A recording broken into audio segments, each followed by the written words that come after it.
ఒక పచ్చని అడవిలో కుందేలు బుజ్జి మరియు కోతి మిక్కీ స్నేహితులుగా జీవించేవారు. ఒకరోజు సాయంత్రం ఆకాశం నల్లటి మబ్బులతో కమ్ముకుంది. వర్షం కురవడం మొదలైంది.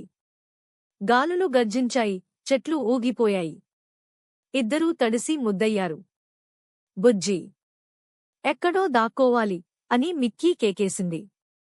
అవును, ముందు ఆశ్రయం వెతుకుదాం అని బుజ్జి చెప్పింది. అప్పుడు మెరుపు వెలుగులో వారికి ఒక విచిత్రమైన ఇల్లు కనిపించింది. పెద్ద మట్టి కుండలా, పైన పొగలు వస్తున్నాయి.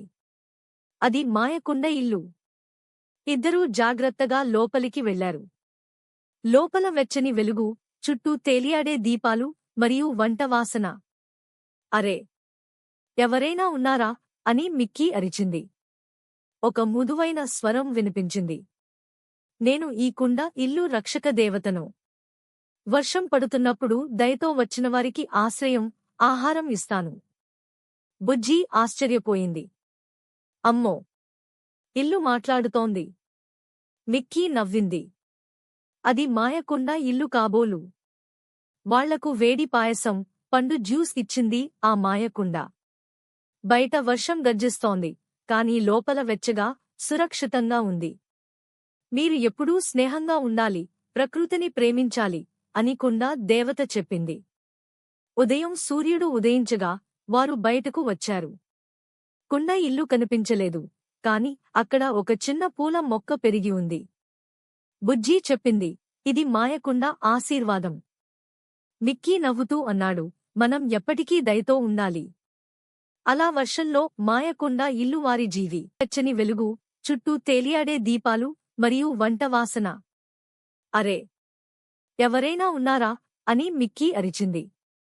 ఒక మృదువైన స్వరం వినిపించింది. నేను ఈ కుండ ఇల్లు రక్షక దేవతను. వర్షం పడుతున్నప్పుడు దయతో వచ్చినవారికి ఆశ్రయం, ఆహారం ఇస్తాను. బుజ్జి ఆశ్చర్యపోయింది. అమ్మో, ఇల్లు మాట్లాడుతోంది. అది మాయకుండ ఇల్లు కాబోలు.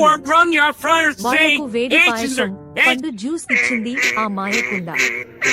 బయట వర్షం గర్జిస్తోంది, కాని లోపల వెచ్చగా, సురక్షితంగా ఉంది. మీరు ఎప్పుడూ స్నేహంగా ఉండాలి, ప్రకృతిని ప్రేమించాలి అని కుండ దేవత చెప్పింది. ఉదయం సూర్యుడు ఉదయించగా వారు బయటకు వచ్చారు. కుండ ఇల్లు కనిపించలేదు, కాని అక్కడ ఒక చిన్న పూల మొక్క పెరిగి ఉంది. బుజ్జి చెప్పింది, ఇది మాయకుండ ఆశీర్వాదం. మిక్కీ నవ్వుతూ అన్నాడు, మనం ఎప్పటికీ దయతో ఉండాలి. అలా వర్షంలో మాయకుండ ఇల్లు వారి జీవి.